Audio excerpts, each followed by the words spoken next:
Assalamualaikum warahmatullahi wabarakatuh. Salam sejahtera, Om Swastiastu, Namo Buddhaya, Shalom, salam kebajikan bagi kita semua.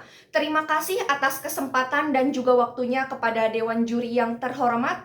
Sebelum saya memulai perdebatan, izinkan saya untuk memperkenalkan diri terlebih dahulu. Perkenalkan, nama saya Niken Ayu Gusmiati. Saya merupakan perwakilan dari SMA Negeri 3 Kuningan. Pada lomba debat bahasa Indonesia ini, saya berperan sebagai pembicara pertama dari tim pemerintah. Di sini saya akan memberikan definisi, limitasi, dan argumentasi dari mosi debat yang diberikan.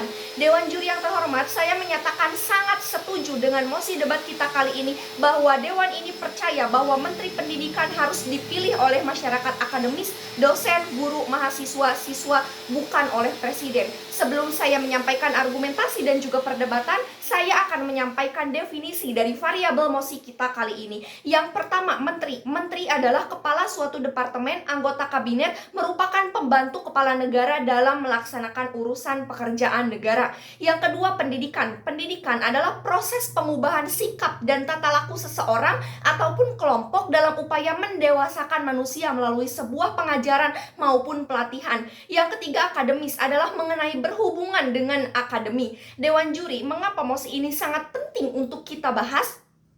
Pendidikan merupakan investasi jangka panjang yang sangat bernilai bagi peningkatan kualitas bangsa. Dengan demikian, bidang pendidikan merupakan tanggung jawab dari semua pihak yang berkepentingan dalam rangka meningkatkan mutu pendidikan secara berkesinambungan guna mewujudkan bangsa ini agar menjadi bangsa yang lebih maju. Pendidikan yang bermutu itu akan menghasilkan sumber daya manusia yang bermutu pula, dalam arti kualitas bangsa yang baik. Pendidikan adalah kunci kemajuan, apalagi untuk negara yang berkembang seperti Indonesia. Pendidikan itu mengatur segalanya, mulai dari mengatur mentalitas warga negara sejak dini sampai menghasilkan produk-produk human capital untuk menciptakan prosesi inovasi dan juga berbagai produk-produk riset yang sekiranya penting untuk kemajuan bangsa ini. Semuanya itu diatur oleh pendidikan. Dewan Juri, poinnya adalah siapapun yang menduduki posisi strategis dalam pendidikan, termasuk Menteri Pendidikan, haruslah orang terbaik, haruslah orang yang berbasis terkait emerit maupun sebagai orang yang berlatar belakang sebagai teknokrat. Dewan Juri, indikator yang harus dipilih oleh kita semua dalam memilih Menteri Pendidikan ialah sebagai berikut. Yang pertama, mereka itu harus memiliki pemahaman terhadap seluk-beluk dunia pendidikan, baik itu dari sisi manajerialnya maupun sisi pedagoginya. Yang kedua adalah dia harus memiliki latar belakang yang sekiranya itu berkaitan dengan akademis dan sekiranya memahami medan dan bagaimana mereka akan menjalankan tugasnya dengan baik. Yang ketiga, mereka harus tidak berafiliasi dengan partai politik manapun. Dan yang terakhir adalah mereka harus memiliki visi misi yang bagus untuk membangun pendidikan di negeri ini. Dewan Juri yang terhormat, maka dari itu saya percaya bahwa itu akan tercapai jika Menteri Pendidikan dipilih oleh masyarakat akademis seperti dosen, guru, mahasiswa, dan bukan oleh Presiden. Baiklah Dewan Juri yang terhormat, langsung saja saya akan menyampaikan argumentasi. Menurut saya, Presiden bukanlah aktor yang eligible dalam memilih seorang Menteri Pendidikan yang pada dasarnya itu akan menentukan kualitas pendidikan Indonesia ke depannya. Kita bisa melihat Dewan Juri saat ini bahwa banyak sekali pendidikan yang sebenarnya tidak merepresentasikan keinginan masyarakat. Dewan Juri yang terhormat, karena ini kita bisa melihat bahwa Presiden bukanlah hanya bekerja untuk pendidikan, namun Presiden juga bekerja untuk hal-hal yang lain. Banyak sekali faktor-faktor di lingkungan kesehatan dan lain sebagainya, sehingga Presiden itu tidak bisa fokus pada hal pendidikan saja. Dewan Juri, ini akan saya jelaskan dalam argumentasi saya mengenai bagaimana Presiden itu tidak eligible dalam menentukan seperti apa Menteri Pendidikan yang seharusnya dipilih dan bagaimana Menteri Pendidikan ini akan mampu untuk memajukan pendidikan di Indonesia ke depannya. Dan juga saya akan menjelaskan dalam argumentasi saya nantinya bagaimana masyarakat akademisi adalah orang-orang yang sebenarnya lebih eligible jika dibandingkan dengan Presiden. Menteri Pendidikan yang dipilih oleh masyarakat akademis ini setidaknya dapat menjaga hubungan yang baik dengan insan akademis. Karena yang pertama, Dewan Juri yang terhormat, mereka itu memiliki latar belakang yang sama. Lalu yang kedua, mereka bisa melakukan diskusi-diskusi yang baik untuk pembangunan pendidikan di negara kita, yang pada akhirnya itu akan melahirkan check and balance yang akan jauh lebih baik. Karena bagaimanapun juga Menteri Pendidikan nantinya supaya mereka bisa terpilih lagi, mereka harus memberikan performa yang baik baik terhadap masyarakat akademis. Maka dari itu mereka harus melakukan kebijakan yang sekiranya sesuai dengan urgensi dan juga riset-riset yang dilakukan oleh masyarakat akademis sendiri.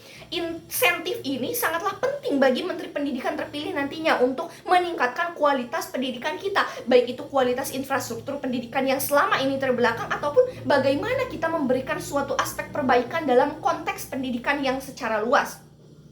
Dewan Juri yang terhormat, Presiden sebenarnya bukanlah merupakan aktor yang eligible dalam memilih Menteri Pendidikan. Kita bisa melihat sistem pendidikan yang gonta-ganti yang diinginkan seperti meniru pendidikan luar negeri, namun pada nyatanya hal itu kurikulum tersebut kurang sesuai dengan apa yang diinginkan oleh masyarakat akademis karena masyarakat tidak memiliki basic khusus atau basic dasar pada sistem tersebut. Namun di sisi kami, dari sisi akademisi, tidak akan melihat hal seperti itu, namun mereka melihat data-data yang terjadi sehingga Menteri Pendidikan yang terpilih bukanlah bekerja atas Presiden. Mengapa masyarakat akademis akan lebih bagus untuk memilih profil Menteri Pendidikan yang sekiranya akan memberikan impact yang bagus dan proses yang bagus pula?